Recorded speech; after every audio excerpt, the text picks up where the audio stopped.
The betrayal and the last stand. The stars above Earth shimmered like tiny lanterns in the vast darkness of space. The planet, once a beacon of unity in the Galactic Alliance, now stood alone. Humanity had believed in their allies, trusted them, fought beside them in countless battles. But when the enemy came, the Alliance turned their backs. The Salic were ruthless conquerors, an insectoid race with a hunger for destruction, their fleet black as the void approached Earth without warning. Hundreds of warships, each armed with weapons powerful enough to tear cities apart, cast long shadows over the planet. The people of Earth sent desperate messages to their so-called allies. No response. The Galactic Alliance had abandoned them in the United Earth Defense Command. EDC Supreme Commander Elias Graves stood before a large holographic display. Watching the incoming enemy fleet, his jaw tightened. "They left us to die," he said, his voice cold with fury. General Hannah Carter, his second in command, slammed her fist against the metal table. "Cowards, we fought their wars, we bled for them. And now they pretend we don't exist." Elias took a deep breath. He could feel the weight of an entire planet on his shoulders. The Solveric were too powerful. Earth's fleet was small, outdated. The numbers didn't lie. This was a battle they couldn't win, but surrender was never an option. "Patch me through to every soldier, every pilot, every civilian who can hold a weapon." Elias ordered. A technician nodded and activated the planetary comms across Earth. His voice rang out, "This is Supreme Commander Graves. The enemy is at our doorstep. The Galactic Alliance has betrayed us, but we will not fall. We are human. We do not kneel. If they want our planet, they will have to fight for every inch of it. They think we are weak. Let's show them what fire and fury truly means." A roar erupted from every corner of Earth. "The battle begins." The first wave of Xeric warships entered Earth's atmosphere, their weapons glowing with deadly energy. Human anti-air defenses sprang to life. Missiles streaked through the sky, targeting the massive ships. Some found their marks, exploding against the hulls of the alien invaders. Others were shot down before impact in space. Earth's fleet launched their attack. The U's Valkyrie, the last remaining human battleship, led a squadron of smaller strike fighters. The pilots knew they were outmatched, but they fought with every ounce of skill and courage. They had Lieutenant Jake Reynolds gritted his teeth as he maneuvered his fighter through a storm of enemy fire. His squadron was taking heavy losses.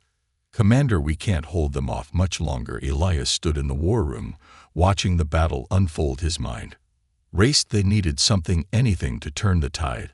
Then an idea formed, a desperate, reckless idea. "Activate Project Inferno," he commanded. General Carter's eyes widened. "Sir, those weapons are unstable. We never tested them in real combat. We don't have a choice," Elias said. Deep in hidden military bunkers, engineers rushed to deploy Earth's last secret weapon, experimental plasma artillery designed to burn through the toughest enemy armor. Massive cannons emerged from underground silos. Their barrels glowed a furious red. Fire-blazing energy ripped through the sky, striking the Thalveric mothership. The colossal warship trembled as explosions tore through its core. A second blast followed, then a third. That Alveric, so sure of their victory, had never seen human firepower like this. For the first time they hesitated, a dangerous hope, as the enemy fleet reeled from the unexpected counterattack. Humanity pressed forward, fighter jets weaved between alien warships, launching precise strikes at their weak points. Onto ground, soldiers fought with everything they had, using old tanks, rail guns, even modified civilian vehicles to push back the invading forces. The battle was chaos. Cities burned. The sky was filled with smoke and fire. But something incredible was happening. Humanity was not losing. Inside the Zik command ship, Supreme Warlord Jath Rx watched in disbelief. "Impossible," he hissed. "They were supposed to be weak. They were supposed to fall, but Earth refused to fall back." In the war room, Elias received a report from an intelligence officer, his face darkened. "Sir, we intercepted an enemy transmission. They aren't just here to conquer us.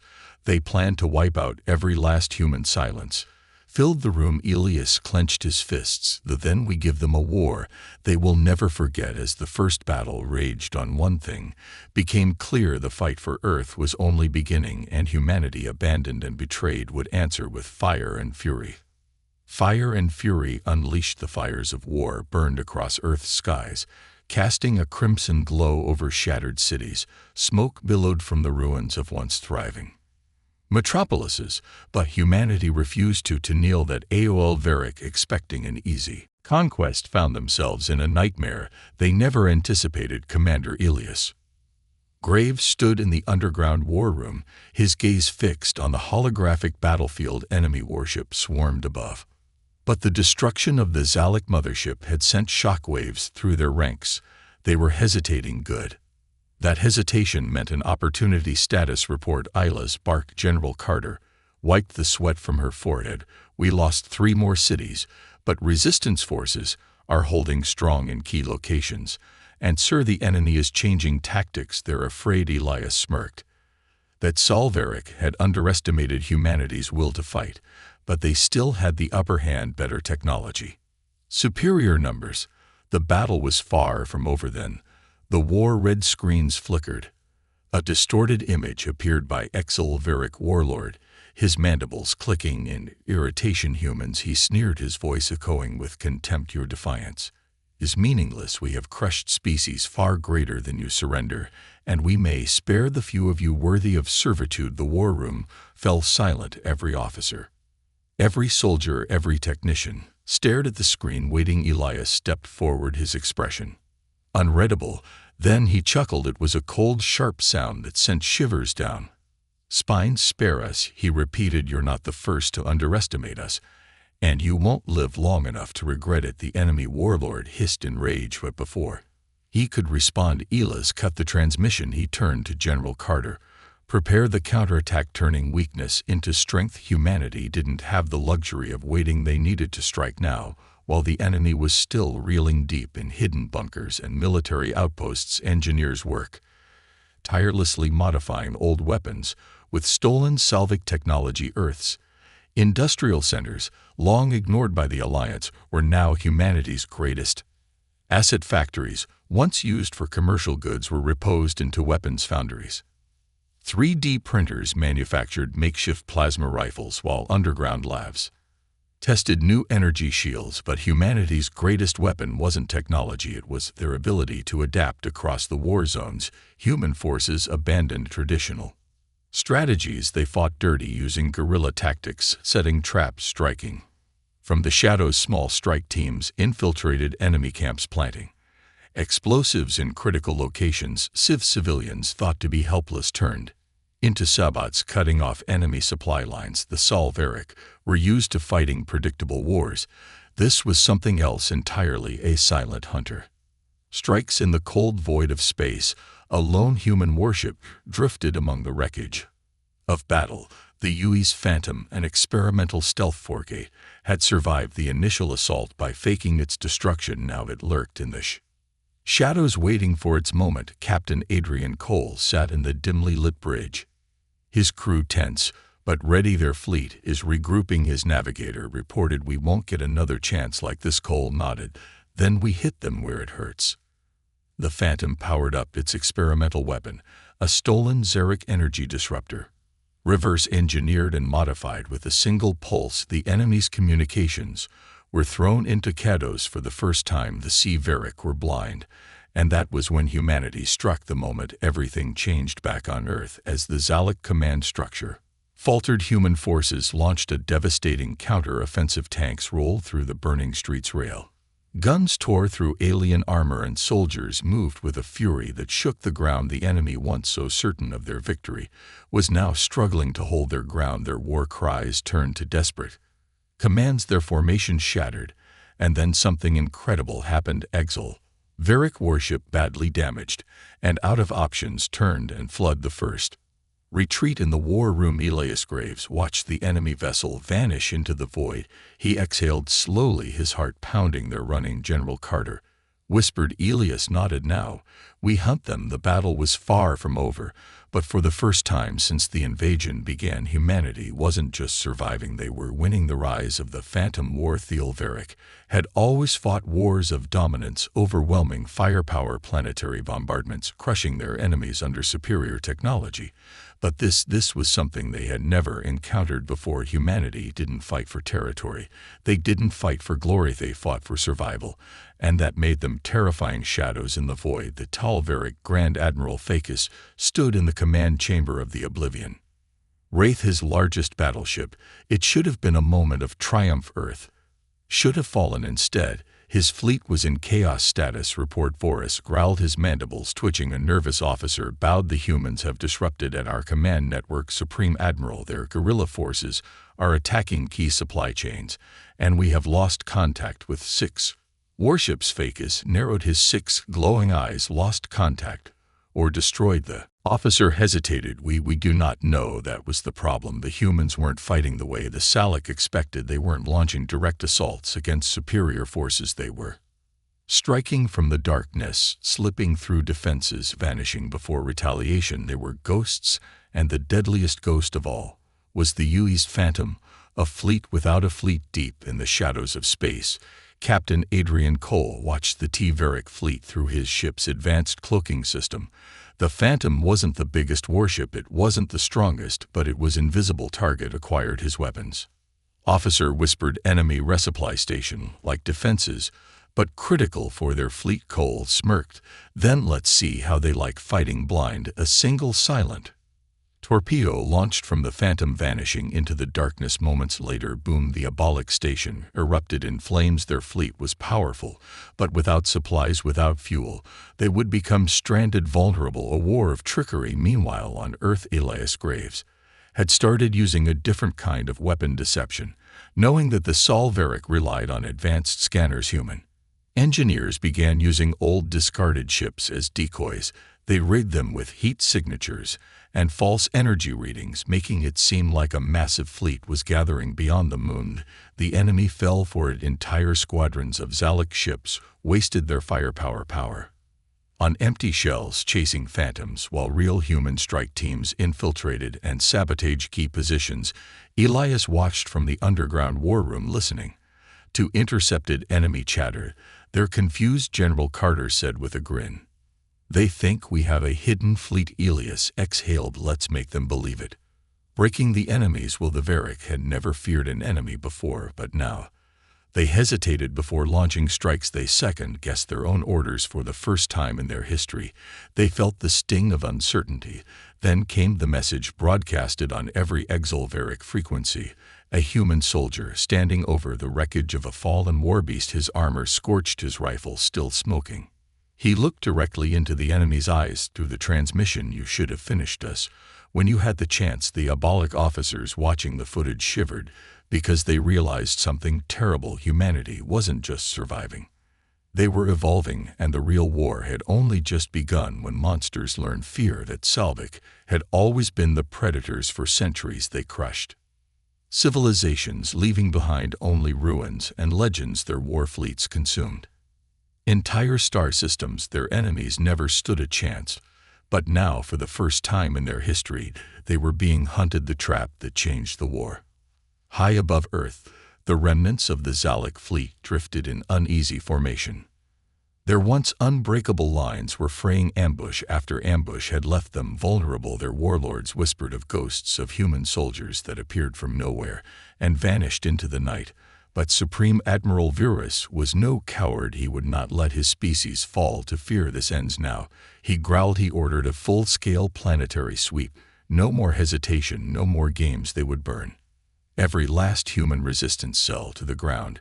It was a costly mistake because humanity had been waiting for this.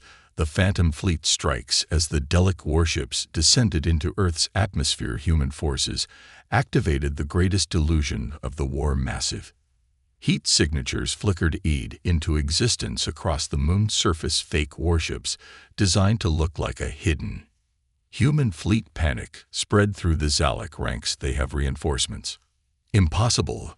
The Alliance abandoned them. Then where did these ships come from? While the Calic hesitated, the UE's Phantom and its stealth squadron struck like lightning. One by one, enemy battleships lost power. Their sabotage. Zulik officers screamed in confusion as their communications blacked out. Their targeting system scrambled. By the time they realized the fleet was an illusion, it was too late. Humanity had taken control of the battlefield. A reckoning on the ground, on the ruined streets of Earth. Elias Graves led a final brutal push. His soldiers didn't fight for conquest. They fought for their families, for their home, for every scar left by this war. The Zarek ground forces, once so certain of their victory, now found themselves cut off and surrounded. Traps detonated in alleyways. Heavy railguns tore through their towering war machines. And then a moment that no Zalvarek would ever forget. A captured alien officer, wounded and desperate, was dragged before Elias. His mandibles quivered in rage and disbelief. "We are the masters of war," he hissed. How are you doing this?" Elias crouched down. His voice called. "You never studied us, did you?" he murmured. "You thought we were weak. Because we weren't the strongest, you thought we would break.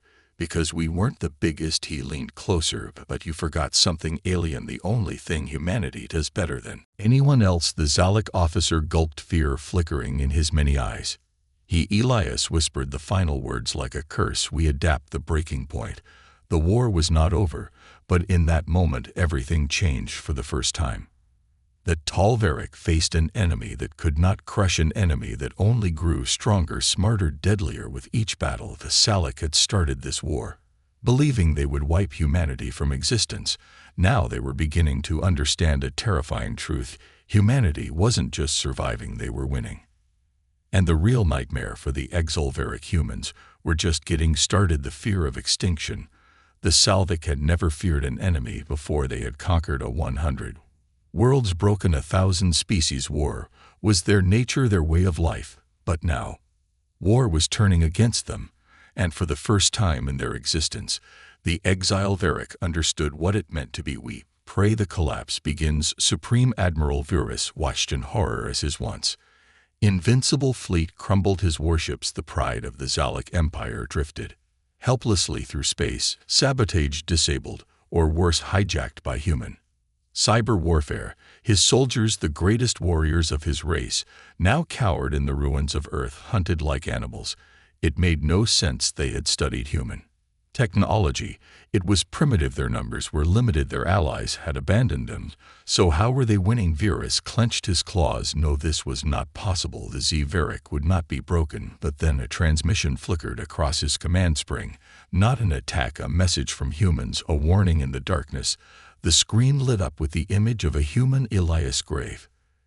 His armor was scared, his face shadowed behind him. Wreckage burned. The remains of a Exalvaric war beast twitched on the ground, its glowing blood pooling around his feet. Elias's voice was calm. Leave. Vass's mandibles tightened in fury. "You dare?" Elias continued. "We gave you the chance to walk away. You didn't take it. Now."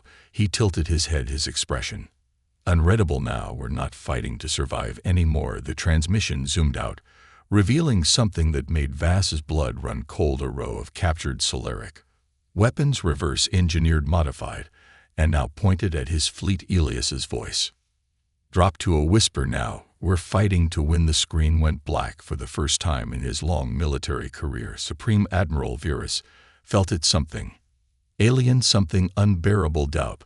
The war turns bloody. The Exalvaric had made a fatal mistake. They had given humanity time to study their technology, time to understand their weaknesses, time to turn their own weapons against them.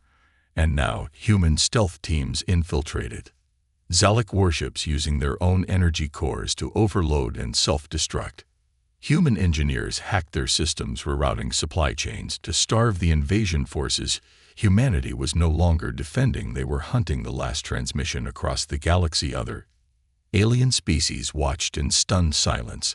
They had abandoned humanity, believing Earth was doomed. Now they saw something far more terrifying. They saw that its Alvaric running one last message was intercepted from the War Council of the Zalvaric homeworld.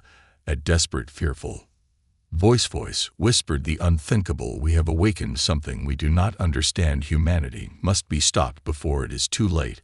But it was already too late. Humanity had been abandoned, betrayed, hunted. Now they would never stop fighting, and the galaxy was finally starting to understand. They had not witnessed the end of humanity, they had witnessed its rebirth, the rise of humanity's wrath. The war had changed. It was no longer a battle for survival, no longer about Defense humanity had been pushed too far, and when you push something beyond its breaking point, it evolves. Now, the Saveric were not the hunters, they were the hunted. The silence before the storm in deep space. The Salveric H-world stood. In eerie silence, no war fleets patrolled the system, no planetary defenses stood. Ready, the high warlords gathered in their grand council chamber, their claw stabbing against the cold metal table. The atmosphere was thick with tension. They had received the reports, they had seen the impossible. Humanity, a species they had once dismissed as insignificant, had cracked their encryption, hijacked their supply chains, and turned their own weapons against them. The warlords spoke in hushed, frantic whispers. What do we do? Do one rasped. We cannot let them reach our home world. Another growled, we must strike first. Supreme Admiral Varys, once a towering figure of power, remained silent. His mandibles twitched because deep down he knew the truth. The humans had already struck first. A sudden alert blared through the chamber. The warlords turned toward the massive display screen. A live transmission flickered on, and what they saw shattered them. The ghost fleets returned. The sky above their home world was burning. Dozens of ships, human ships, drifted into orbit, silent, dark, unreadable. The Galactic defense network tried to scan them. Nothing, their sensors could not detect them. Then a voice echoed through the warlord's chamber, a voice that sent chills through every Exalveric spine. You left us with nothing. The image of Elias Graves appeared on their screens. He was standing on the bridge of the UES Revenant, Earth's first fully operational Galactic hybrid warship, built from the very technology they had tried to use against humanity. His expression was cold, emotionless. You thought we would die in the dark. The camera panned out, showing the human fleet behind him. It wasn't just human ships, it was Galactic warships, stolen and converted, painted in human colors, flying Earth's banner. The warlords gasped in horror. Humanity had not only survived, they had assimilated the enemy. The death of a homeworld. The Kekolveric scrambled to respond. Their defense cannons roared to life. Fighters launched into space. The warlords barked orders demanding an immediate counterattack, but humanity was always 10 steps ahead. The orbital defense grid failed. Their missile silos self-destructed. Their fleet command lost control of their own ships. And then the final horror struck. The humans had infected the Galactic planetary air, turning their own security systems against them. In seconds, Galactic cities began shutting down. Power grids failed. Military outposts fell silent. The mighty empire that had once ruled the stars was collapsing from within. Elias's voice returned, his words cutting through the chaos. We are not conquerors, but we do not forget. You abandoned us. The screen flickered again, showing images of ruined human cities, of the billions lost in the invasion, of the carnage that Salveric had inflicted on Earth. Elias's voice, Tarkin, now it is your turn. A lesson written in fire. The phallic warlords begged for mercy. Some tried to flee, some tried to fight. None succeeded. Humanity did not destroy the Exalveric homeworld. They left it in ruin. The cities were reduced to rubble. The war fleets were dismantled. The empire was shattered, its legacy buried beneath the ashes. And then, just as humanity had once been abandoned, the Sveric were left alone, helpless, defenseless, forgotten. Their nightmare had come full circle, because humanity never forgets the legacy of fire. The war was over. The Taz Elveric, once feared across the stars, had fallen, but for humanity victory did not bring celebration. It brought a question: what comes after? Revenge. Echoes of the fallen, the UES Revenant, drifted in the ruins of the Galactic homeworld. The once mighty empire lay in silence. Its cities crumbled, its fleets scattered. Elias Graves stood on the bridge, staring at the smoldering planet below. His crew remained quiet, waiting for his orders. A transmission crackled through the speakers. Admiral, the last of the Galactic forces have surrendered. Elias closed his eyes. A war that had begun with betrayal, with desperation, had ended in total human dominance. The galaxy now knew the truth: humanity does not break, humanity endures. But as he looked at the ruined world below, a bitter thought gnawed at him. They had done what the Salvic had done to Earth. They had made them suffer, and yet there was no satisfaction in its choice. A signal flashed on the screen. The crew tensed. It wasn't from the Xeric. It was from the Galactic Council, the very same council that had abandoned Earth in its time of need. Elias gestured for the message to be played. A hologram flickered to life. A towering reptilian figure appeared, Chancellor Drino, leader of the council. His expression was unreadable, his scaled face, motionless. Humanity, he began, his voice heavy. You have proven your strength. Elias folded his arms, waiting. The Chancellor continued, we once saw your kind as expendable, weak, but we were wrong. A long pause. Then the words no one had expected. The council offers you a seat among us. The bridge fell silent. Humanity, once cast aside, was now being invited to rule. Elias turned away from the hologram, looking out at the ruined planet below. He thought of Earth, of the lives lost, of the betrayal they had suffered. Could they trust the council? Did they even want a seat at their table? Or had humanity outgrown the need for their approval? A new dawn. Elias let out a slow breath. The council abandoned us when we needed them most, he said, his voice steady. They left us to die. He turned to his crew, and yet here we stand. The officers nodded. Every human in the room understood. They had not just survived, they had changed the balance of the galaxy, and now humanity would decide its own future. Elias turned back to the Chancellor's hologram, his decision made. He spoke only 4 words, we do not kneel. The transmission ended. Humanity's answer had been given. They were no longer the abandoned. They were no longer the